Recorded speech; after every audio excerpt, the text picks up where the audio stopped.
Please welcome to the stage Courtney McKee. So you guys have had a dirty girl before, huh?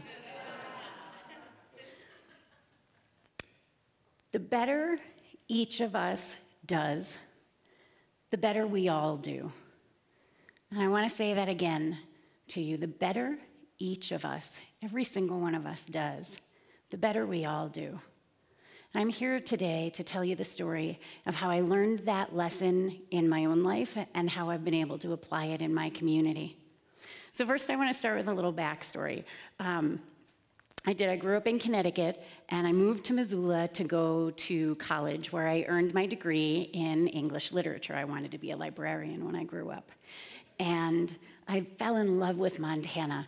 I loved the landscape, and I loved the sense of community, and I missed it very much when I graduated and found myself back in Connecticut. So several years after that, a girlfriend of mine from college was getting married and invited me to come back to Missoula for her wedding. I thought I was coming out for a quick vacation, but it turns out that fate had other plans for me, and I became that cliche. I met a guy,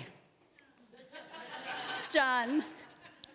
He was in the wedding. I was in the wedding. We ditched our dates. We spent the whole weekend getting to know one another. And 7 weeks later, I had quit my job. I had packed up all of my belongings, and I had moved to Butte to live with him. There were two moments in those early days with John when I knew that this was forever. The first was when we mingled our books together on the bookcase, and the second was when we mingled our Lego bricks together. There's no coming back from that. So fast forward 10 years. John has a great job working for a Butte-based company. It has him traveling quite a lot, but it's a great job and he loves it. And the company he was working for went bankrupt, and like so many others in 2010, John lost his job. And we had the presence of mind to view that challenge as an opportunity. And let me explain. See, 2 years earlier, my sister died unexpectedly, leaving behind an 8-year-old daughter. John and I had a 2-year-old son, and we decided to adopt my niece into our family. I knew that we couldn't fix the pain that my sister's death caused for my family, but we were committed to writing as much good, as much happiness into her story as we could. We knew that we could take the challenge that that little girl was facing and turn it into an opportunity for her. We knew that the better she did, the better our whole family would be. My parents gave me my sister's old Lego bricks, and we mingled them in with ours and began weaving our daughter's stories in with our own. So when John lost his job, my focus was the same. How do we take this challenge and turn it into an opportunity? What is the good that we can possibly create from this lousy place where we were starting, and what were the building blocks or the Lego bricks that we would need to be successful in that? When things get hard, when the bottom falls out from under us, we have a choice. We can wallow in the lousy, or we can roll up our sleeves, face it as an opportunity. Take a look at that big pile of Lego bricks that used to be an amazing structure and ask ourselves, what else can we build with that? And as I tell you this story, I'm not just telling you the story of myself or my family, I'm telling you the story of Butte, Montana as well. See, Butte was the mining city. 100 years ago, we mined the copper that became the wire that lit up the world. And for many reasons, mining no longer dominates Butte's economy anymore. We went from 100,000 people now to about 35,000 people. The 10,000 men that worked underground in our mines, mining now employs about 350 people in Butte. And living there, this is a story that we know really well. But it was real strange for me when I realized that the story of Butte looked a lot like the story of my own family and so many other families in 2010 with a spouse out of work and kids to feed and care for. So when we had to decide how we wanted to write the next chapter of our story, we decided to write it based around our community. We had no intention of leaving Butte. We love our place in the world. And so that left us with one great option, which was to create a job for John. And that's how Headframe Spirits came to be. Now, maybe it's strange to think of distillation as economic development, but that's how we focus on our business. And I don't want you to think that this journey was an easy one for us. It was not. My husband was out of work for months before we found the building that we wanted to put our business in. Then we found the building and we couldn't get financed. So we dug deep and we bought our building ourselves. And it took almost a year to find a bank that wanted to finance the project. And every day we watched our savings dwindle. We tried really hard to be great parents to our kids, to be great to one another, but the stress of it wore on us. We'd just finished the adoption of my niece, a little girl who had grown up thinking that hungry and dirty were normal ways to feel, and we didn't want her to feel that way with us. We fed the kids well, we took great care of them, and meanwhile, John and I ate less and less, and our stress levels rose.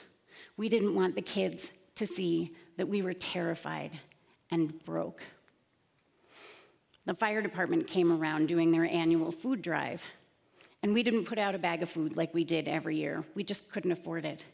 And when my son heard the sirens approaching the neighborhood, he said, "Mama, are we gonna put out a bag of food?" And I said, "No, baby, not this year." And I didn't go into detail with him.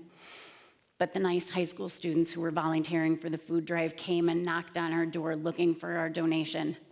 So I swallowed hard, and I sent my son to go fill up a bag of food. I thanked the kids for their volunteer work.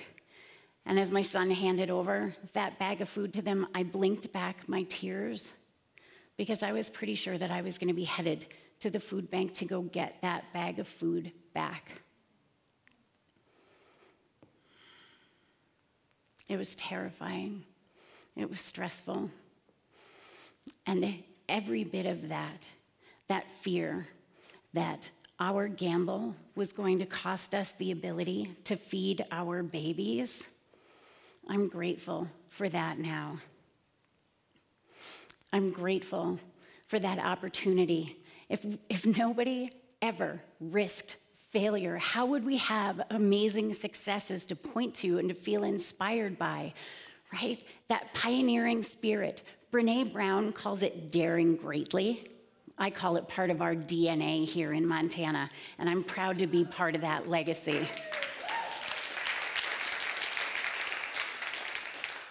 And we began rebuilding, not just the story of our family, but the story of our community as well.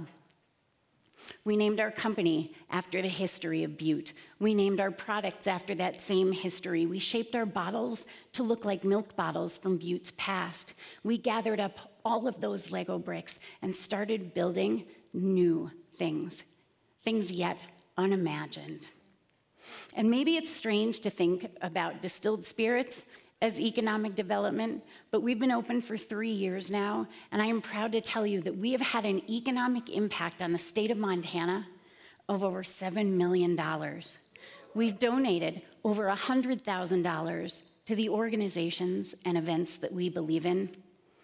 But best of all, we paid out over $1.25 million in wages to the employees that work at Headframe Spirits. You know, I love that one. It gives me goosebumps. But we didn't do this by ourselves. We had a lot of help. Oh, I pressed the button.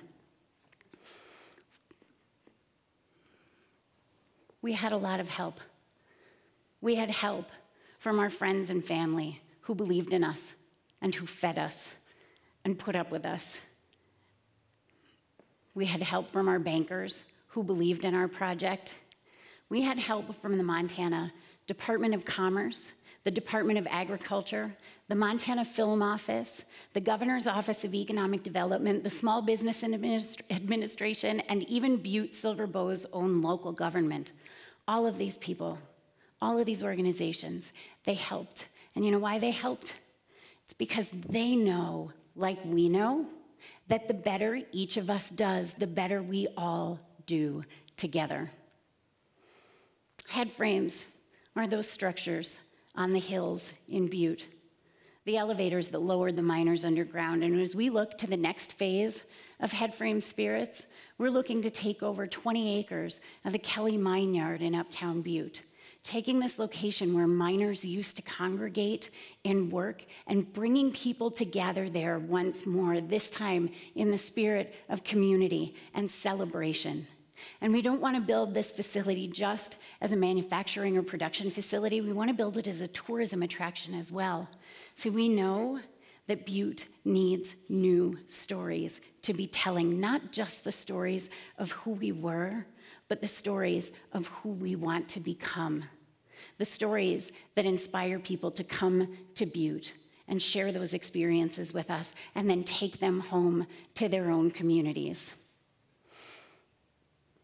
So why does it matter if we have folks like us with small businesses and with stories like ours lining our main streets? Well, the SBA tells us that small businesses in the US make up 99.7% of US employer firms and 64% of private sector jobs. But those are businesses with 500 or fewer employees, and I'm pretty sure in Montana we don't think that 500 people is a small business. So let's roll that number back, and let's talk about 50 or fewer employees here in Montana. We still account for 97% of Montana employers and 64% of private sector jobs, which tells me that we are right on track. That each of those mom and pop shops that starts by creating 1 or 2 jobs at a time, those businesses matter and those jobs matter. And I would love to tell you that we did an excellent job identifying and quantifying the problem that we were looking to solve, but that's not the case. We were reacting to a lousy situation. We just had the presence of mind to think big and see how much good we could create from that lousy starting place, how much we could inspire in our place in the world. And even that word, inspiration, it shares a root with the word respiration. It truly means to breathe new life into something. There's this saying that I love, you've probably heard it. Montana is a small town with a really long main street. Well, this small town belongs to us now, each of us and all of us. This town is our playground. And so I ask you, what do you want to build? What's the good that you want to see in the world? How are you going to help make it happen? And what are you waiting for to get started? In the spirit of the Butte pioneers and the Whitefish homesteaders, those folks that staked their claim not just here, but everywhere, those individuals that we celebrate with this event, I invite each of you and all of you to look inside to the vision and values that you hold true and to the future that you want to shape. Right here, right now, this place is an incredible place and time to live, to work, and to play. And if we know anything, we know that the better each of us does, the better we all do. And so I'll end with an ask, because I'm not shy, and I know that all of us want to be part of making amazing things happen. And my ask is 3 parts. First, help me tell my story. Share it with people that you think may need to hear it, may get some value out of it. Pay attention to the message and the values that we hold true. And if you believe in that message, share it. Second, I ask you to share your stories with me. Let me know how I can be part of helping you make great things happen. I want to be your cheerleader, and I want to be part of your successes. But third, most importantly, ask each other about your stories. Ask each other what the good you want to create in the world is. Ask what you need and what resources you have to offer. Take all of your Lego bricks, throw them into a great big pile together, and see what amazing yet unimagined things you can create. Really, this is a remarkable time and place to live, to work, and to play. And we know that the better each of us does, the better we all do together. Thank you.